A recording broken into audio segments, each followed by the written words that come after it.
Hey, we're live. All right. Now don't make a whole lot of noise when you go out there. I'm trying not to make noise. Okay. This will be interesting. Yeah, this is like me and you both instead of just doing it Right. sitting together. That's funny. I kind of like it. Yeah, it's kind of new for us, huh? I didn't even know this was a thing. Yeah. I almost fell down. Okay. So what's up, Mr. Pittman? Not Oops, I said much. your name. Oh, it's all I right. doxed you.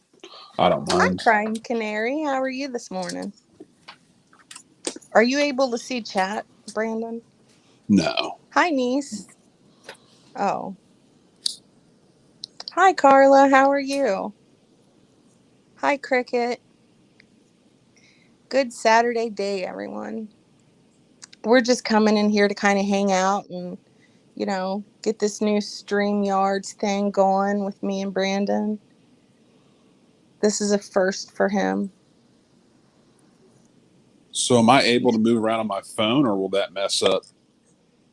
I think you got to stay on the app. Okay. All right. I was making sure I didn't want to. Okay. Hi, Christy. How are you doing, darling?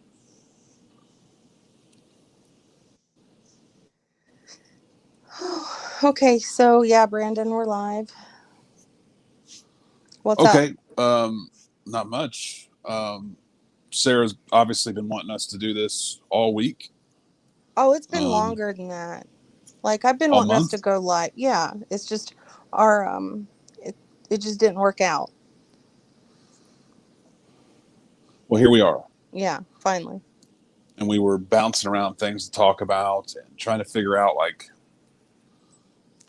what's something we can talk about that actually means something or is a contribution to the world, Yeah. and just kind of share our experiences with different things. The thing we come up with, or the thing we came up with, it seems like these days more so, and a lot of people around us have been receiving bad news or receiving something's happened to a family member, something's happened to a friend, something traumatic, with the plague going around and all the stuff on YouTube that you could see of the protests and just innocent people or just people getting hurt in general.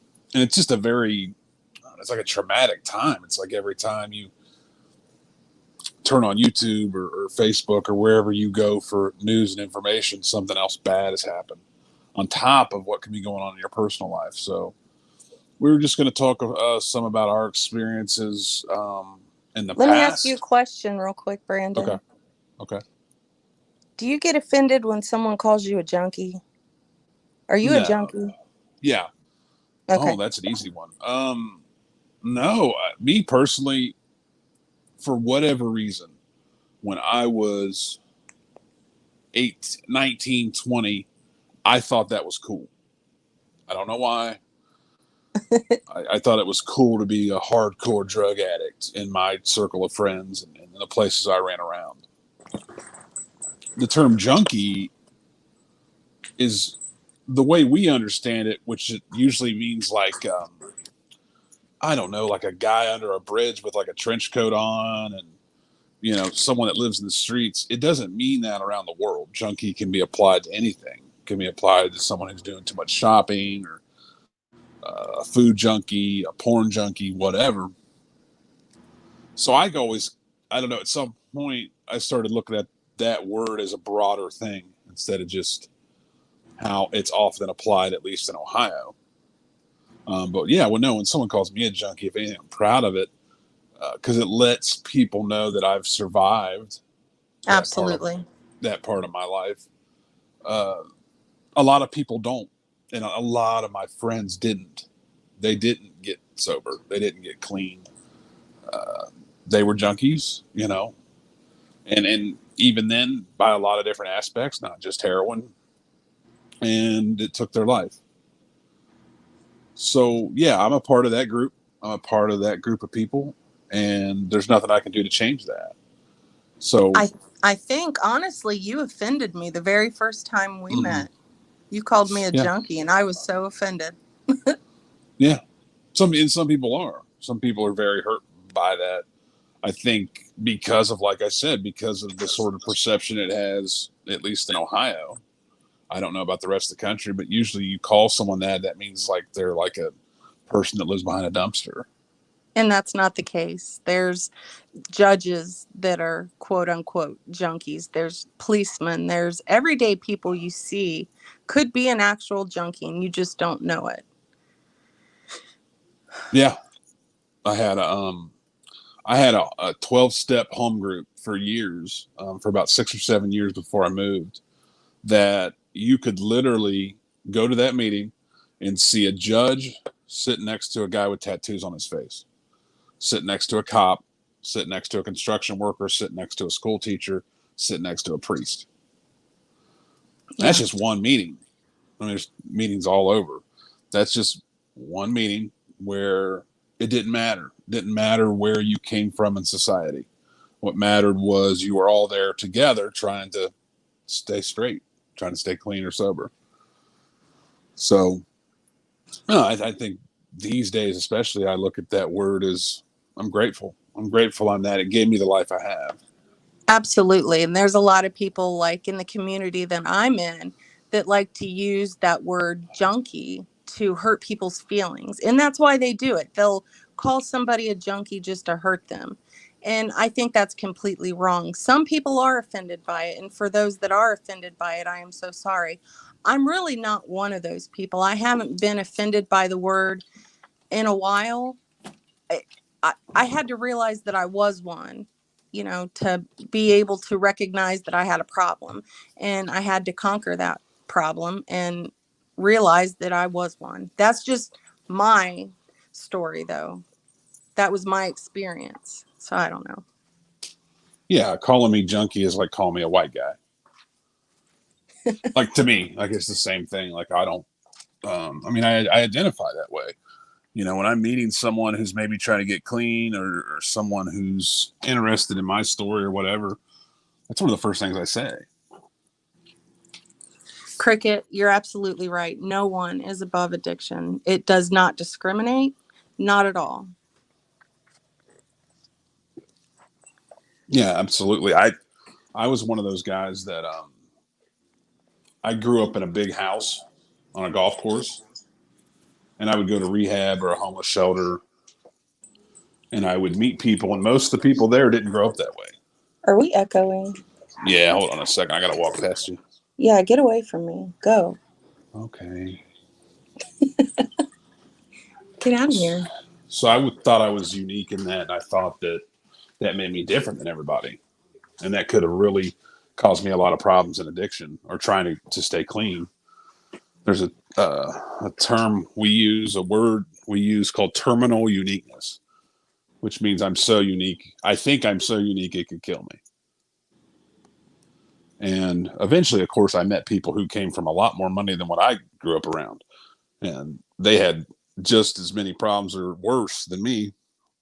So that's how I was able to get rid of it. But yeah, it doesn't discriminate. That's for sure. Hi, baby blues. I think the same, the disease of addiction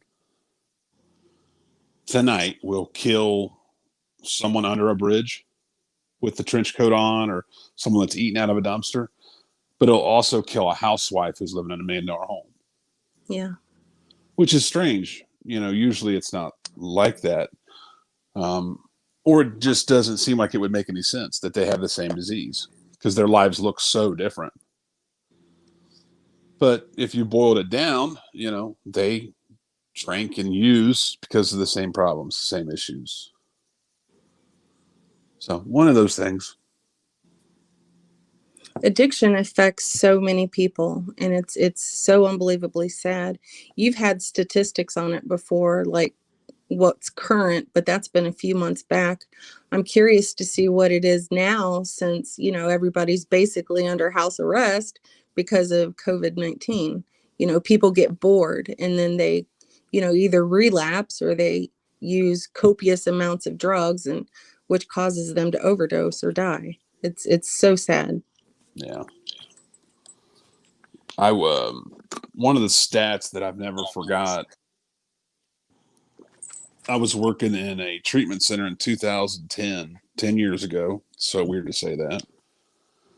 And the statistic for families was 1 out of every 4 families in America will have a addict in the household. So mom, dad, son, daughter, sister, brother. One of those people in that house is going to be addicted to drugs or alcohol. And I always thought that number would be a lot bigger now, but I actually saw the same statistic last, I think it was a week or 2 ago. That has Really? not changed. Yeah, that's the same. Um, and it was more the way I read it, or the way it was read. So if a family, if a mom and dad don't have a lot of addiction issues and they're having children, if they have 4 children, one of them statistically will be addict alcoholic. That's scary. I don't know a lot of families striving to have 4 kids these days, but truth be told, that's a scary thing to think about. Do you think that addiction's hereditary? I won't argue that with people because that's one of those. It's one of those things that's not completely proven. There's a lot of science behind it. I think that for me, yeah, I think genetically, I was definitely predetermined, or I was just around it. I was around addicts and alcoholics, and that was normal to me. It wasn't abnormal. I didn't look at those people like they're strange. They were my grandparents. They were my Right. dad. So when it was my turn to start abusing chemicals and I end up addict alcoholic, it was like, yeah, this is how it's supposed to go. Like, this is how my life's supposed to be. So there wasn't a lot of, oh, I better slow down or I'm going to end up like my dad. I never thought any of that. It was all, yeah, this is what I'm supposed to do. And it's crazy too because I have, and you do too, you have siblings. We both have siblings, Mm-hmm. and me and you are the ones that became addicts, and it Yep. didn't affect them. You know what I mean? So it kind of makes you wonder, is it hereditary or maybe not? Does it skip generations, or how does that even work? Right. There was a, I'm trying to remember I love you, Mary. where I saw this, where I read it, or where there was an old story. I want to say I heard it about 10 years ago. There were 2 kids, they were twin boys, and they grew up in a house where their mother was a heroin addict and she was a prostitute. And they saw a lot of bad stuff, happen to these kids. Well, these 2 boys grow up, and one of them becomes a successful businessman, the other one becomes a convict and a junkie. And Mm-hmm. when they went and asked the successful CEO of the company, look at your life. How did you rise above that? You had this really difficult upbringing. You were around drugs and violence and prostitution. How did you escape that? And he said, well, look at my life. Why wouldn't I? Why wouldn't I want better for myself? Why wouldn't I, want to succeed? And when they asked the junkie, his brother, his twin, why, look at your brother. He was able to kind of surpass it. What happened? What caused you to become an addict? And he said the same thing. Look at my life. Why wouldn't I end up the way I did? Right. So, I mean, it's definitely all a matter of perception, but unfortunately, it's also kind of like flipping a coin. You don't know who's going to get it, who's not. Um, yeah, I have a sibling who I thought for years had some issues, but they were able to kind of, sober up long enough to get life figured out. And as far as I know, they haven't had any major problems with alcohol or drugs in a long time. No, I don't think so. And I hope it stays that way. I do. I don't know. Um, but yeah, in terms of hereditary, I know, like on my dad's side of the family, everyone died from addiction. That's the cause of death for uh, grandma, grandpa, my aunts, great grandparents. Everyone died from the disease.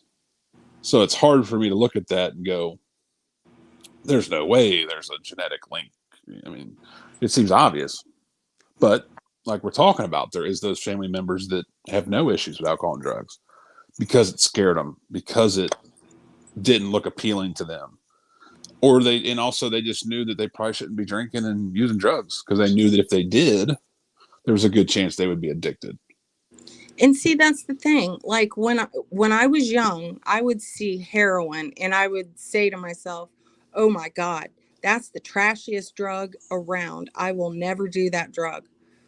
Well, 10, 15 years later, it was a different story. And I was definitely using those drugs. I was an addict, like full blown addict. It's crazy how life works because, you know, when you're young, you don't think that you'll ever do those kind of drugs. And then it happens. Did I lose you? No. I just had it muted for a second. Yeah, no, I definitely never thought I'd use heroin or crack. I always thought, I'll never do that. But until it was in the room. Right. Once I was in a place where heroin was available, I used heroin. Once I was in a place where crack was available, I used crack. I definitely remember thinking as a teenager, I want to try every drug except for those two. We didn't know much about meth back then, so that wasn't really on the menu. Or we didn't know the destructiveness of meth and how much trouble it can cause. So it wasn't really on my radar. But I've tried just about everything. I guess there's a lot of new stuff out that I've probably not tried. And, even different types of beer that I've never tried. But back then I did. I wanted to try everything. And for a long time, it was a lot of, psychedelics. And psychedelics were great. They were fun. Oh, no, I had some great experiences on mushrooms, but I got to a point where it was too much. That's too much for me. Yeah. Yeah, I had a couple bad ones, and that was that. So I couldn't enjoy I did it anymore. too when I was really young, but I still think they're pretty great. And I think that, they've helped people with depression. They're doing studies on that right now. And I think that's fantabulous. If it works and if Absolutely. it helps. Yeah. Absolutely. I used to think that everybody should at least try psilocybin. I used to believe that, which are psychedelic mushrooms. I don't know if I believe that today, but I do think that people that I guess they've seen a lot of success in people with post-traumatic stress disorder. A lot of people coming back from the military, Mm-hmm. and other forms of PTSD that was trauma-based. As an adult, they've seen a lot of success, so I'm all for it. But yeah, for me, I think I'm gonna, like they say never when it comes to drugs. Right. I'll never eat acid ever again. Ever. It's too strong for me. I can't do it. I don't know. It's one of those things, Well, here's the weird thing. Technically, marijuana is an hallucinogen. Is it really? See, Yeah. I didn't know that. As Somebody told strange as me it is. Listen to this. The other day, somebody told me in a comment the other day that I was not in recovery because I smoke marijuana. I thought that was great. Well, there's a lot of people, especially these days, in recovery that smoke marijuana. It depends on how it's being used. Right. It depends on how it's being consumed. If a person's going in with the intent to get high, yeah, that's a little different. If someone's using it as medication, and that's with any drug. Right. And it's a great medication to help one sleep. I've had sleep problems my whole life. So, I mean, and who are they to judge anyone's recovery? You know what I mean? And there's doctors writing prescriptions for people to be allowed to smoke marijuana. States are now saying it's okay to smoke marijuana. So I don't understand why people say, well, you're not in recovery because you smoke weed. That's the most ridiculous thing I've ever heard in my entire life. I just wanted to put that out there. Keep going. It's very old school thinking. There's a lot of old,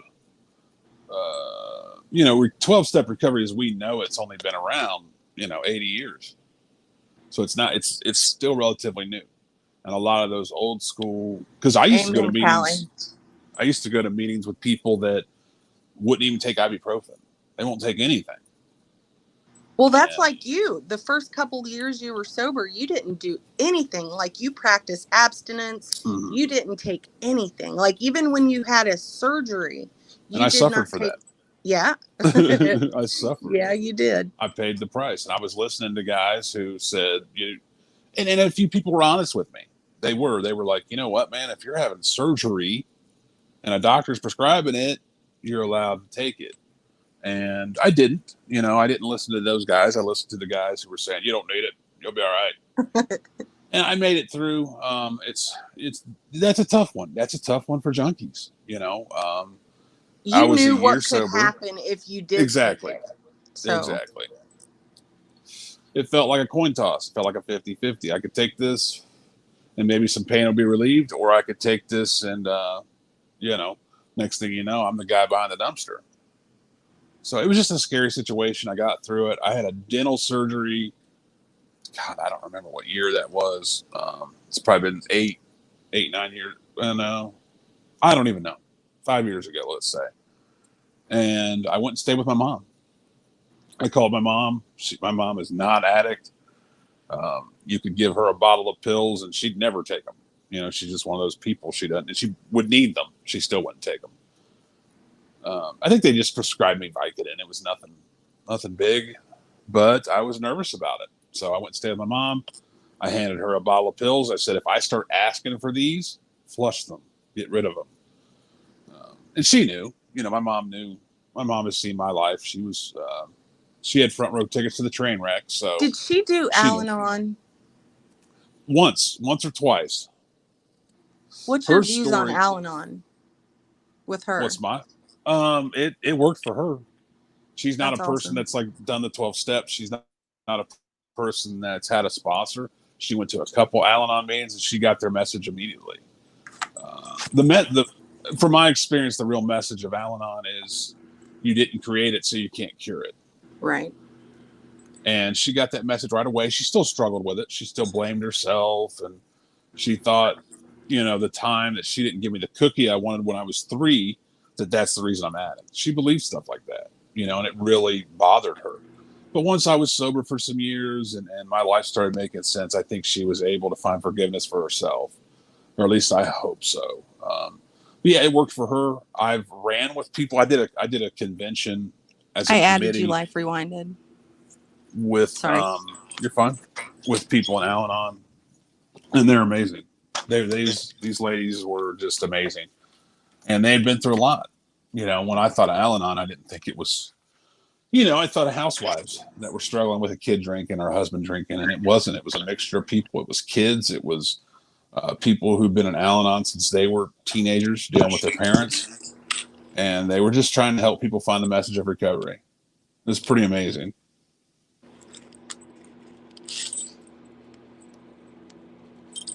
Al-Anon is a great resource to have for mothers of addicts because you have a lot of families that are in there that have experience that can help you during that process on what to do, what not to do. It's a pretty good resource to have. Well, just the support alone is huge. Just having people that are able to sit with you and say, hey, you know what, we've been through this. Let's get through it together. Because a lot of times Hi, it, Amanda. it feels like families, moms, wives, husbands, they don't want to talk about it. They just want to bottle it all up and let it drive them crazy, and it's not healthy. It can cause a lot of problems, and it's probably been the cause of a lot of divorces over the years. Oh, gosh. But Absolutely. so yeah, just the support alone, not even including the recovery process, is just unparalleled. So yeah, I got a lot of respect for it. I would like to hear about that, the truth, really, because Al-Anon, people kept telling me to go to Al-Anon, and it didn't work for me. Um, but I don't know. I'd like to hear other people's stories about it. I know it does work for some people. That's why I was curious if your mom went to Al-Anon, because I know that she used to enable you a lot. And then one day she just stopped. Yeah, And yeah. She went to Al-Anon. She went to Al-Anon on like a Saturday, and that next Thursday, I came there to try to get like $20, and she came to the door. She looked out the window, and she said, "If you come back here, I'm going to call the police." And she locked the door. wow. Now, I cannot imagine how hard for her. I thought she was being mean. I'm Right. like, Yeah. They well, hate us. where's my?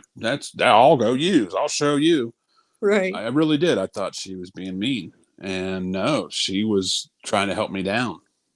You know, instead of constantly, every time my mom prevented me from getting in trouble or was there to try to limit the consequences I was about to get, it prolonged my active use. It made it longer. Christy, there's so many online meetings out there right now. Yeah, there sure is. We probably need to get a resource for that together, or get some links together at some point, Sarah, and try to, Yeah. because like You I have know, them in my phone, but I don't know all of them by heart. right.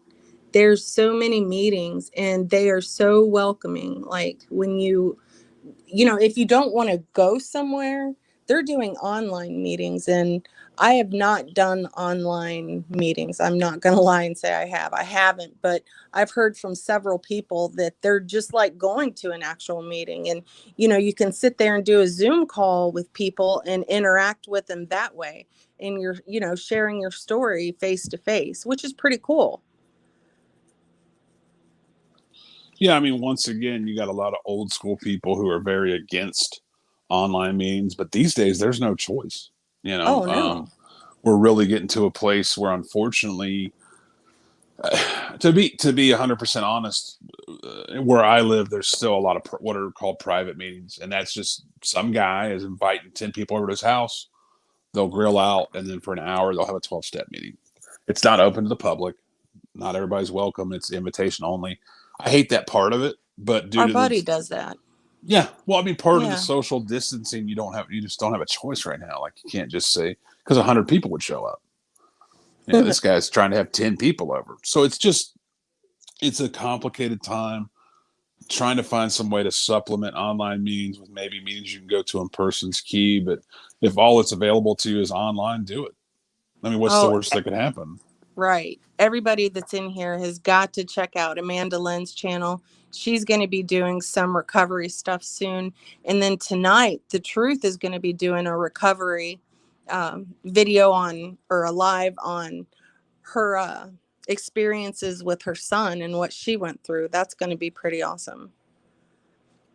I love doing these kind of videos with or lives with Brandon. We don't do them very often. Our schedules are pretty, um, what's the word? Sporadic. They're just his work schedule and then my schedule. It's just, they're not very compatible. So Well, I due to think the it'd be, plague, things are slowing down. We might be able to do more of them, hopefully.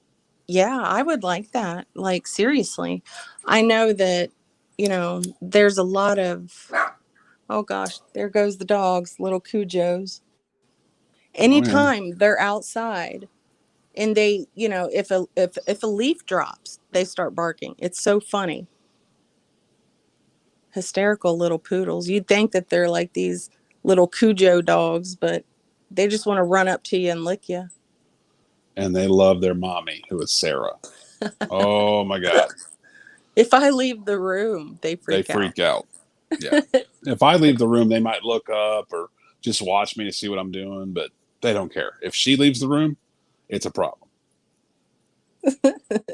Oh, and if I go somewhere, I Oh my mean, you God. would think that, oh my gosh, they will like go in every single room freaking out and start whining. It's kind of sad. It's sad, but it's cute. It's cute to watch them look for you, Yeah. because that's I what they're love those doing. dogs. I couldn't figure it out for a while what they were doing, but they were looking for you. I might You would have like an obsession with toy poodles. I have one too many, honestly. six, six. Yeah, but they're loved. They're taken care of. They got cute little haircuts. Oh, Those dogs live better than some people. Let me tell you. They They really occupy do. my time. People make fun of me for that all the time. And I'm like, you know what? My poodles are my life. It's better than being the person I was before, because that was not a very nice person. So go ahead and make fun of me for my poodles. That's okay. I can handle that. Oh, yeah, please do. And I mean, to be honest, it is hard not to smile when you got a bunch of poodles at your feet Oh jumping up gosh, and they're down. Like, hysterical. We yeah, have one, Jack. His name is Jack Black. This dog is the most hysterical little puppy I've ever seen in my life. He's a bulldozer. Like, he'll plow through little gates we put up so he doesn't go in different rooms. He does not care. He'll just plow right through them. well, you know where he's trying to go is to get to you. I know, and it's funny. He's not trying to get to food. He's not trying to, go pee in the other room. He's trying to get to Sarah. That's all he wants. And oh, when he finds her, he's so happy. Yeah, that tail, it's hysterical. Yeah. No, we're blessed. We're very blessed with our dogs. They're good dogs. Annoying at 6 a.m, but that's part of having dogs. Oh gosh, yeah, and like for months it was like 4:30, 5 o'clock in the morning, and I was ready to pull my hair out. Ugh. And then I'd want to go to bed at like 8:30, 9 o'clock. Oh, I was not happy. Yeah, and thank you for getting them this morning. I needed to sleep in a little bit. I know I didn't sleep in much, but I Well, appreciate it. no, you know, You're the best. I'm superwoman and all. You are in my eyes. No, it's one of the Oh, cool things we get to do. We get to we bred poodles for a little bit. We we did it did. to help pay some bills, but also just because it was something we were interested in, and that was a big gift. Having 3 or 4 little balls of flesh moving around the house, every year was kind of cool. And Well, yeah, and then my grandparents passed away, and I got really sad. So I needed like a little support system. So we got 2 poodles, and then those 2 poodles ended up being 6 poodles. yes, they did. Oops. I don't All know. My grandparents love poodles, so it's all right. oh, it's worked out. It's worked out. Yeah. Yeah, like I said, that's one of the things we do. I mean, everything's a part of my recovery. Everything I do, including Oh, poodles. truth. You have your dog on the hemp oil, right? What's that, CBD oil? Yeah, Oh, you know what, Brandon? We should I try know. that for Presley. I know. I I think know. that would be beneficial for him. Our dog, the oldest, the dad of all the rest of them, he's like starting to limp around, and he's lost weight lately. And I was thinking and kind of talking to Brandon about it, that maybe we should try CBD oil for dogs. Is it working good for Lolly, Truth? I've heard that it works really well. Yeah, I've heard that it's really good for animals too. I mean, I really think we should look into that. I, Seriously. I can get some Monday because so weird to Yeah. say this, they sell it at the grocery store. Do they now? See, it's Yeah, been there's so big. long since I've been at the grocery, it's not even funny. I make Brandon go. I don't mind. It's good exercise, and I'm on a diet, so I get to control how many carbs come in this house. It's kind of nice. Well, thanks for the watermelon. I was pretty happy about that. Thank you. I don't know why. I don't like watermelon. I don't like And that's cantaloupe. I fine. don't. That's more for me and Daniel. It works out great. Perfect. She's had 3 doses recommended online. Is it working good so far? Honey boo boo. Lolly's tripping balls. Oh, gosh. Hi, Lily. I hope you're doing well. Christy Andrews, I love pit bulls. I've had a pit before, and they are the sweetest ever. I love them. Thank you, Maxine. Yeah, I'd like for us to start going live more, Brandon. What do you think about that? Let's do it. Yeah, maybe we can find certain topics to talk about. Yeah, Me and you, we kind of like to talk about recovery. It's like the only thing that I actually like to talk about. And you're really good at talking about it. So maybe we can do that. What do you think? I'd love to do more. I really would. Yeah. All right. Well, you guys, I think we're going to jump off here for now. And hopefully we can come back and do it again soon. But I do appreciate all of you guys for coming in, hanging out with us, and saying hey. Yes, thank Oh, you thank so you, much. Carla Ray. CCK, I hope you have a good day. I hope all of you guys have a good day. And thanks for stopping by. Thanks. Have a good one, guys. Oh, Mary Onson, thank you so much. I love you. Thank you, honey. All right, guys. You guys have a blessed Saturday, and I'll talk to you guys real soon. Bye. I love you, Tawanda.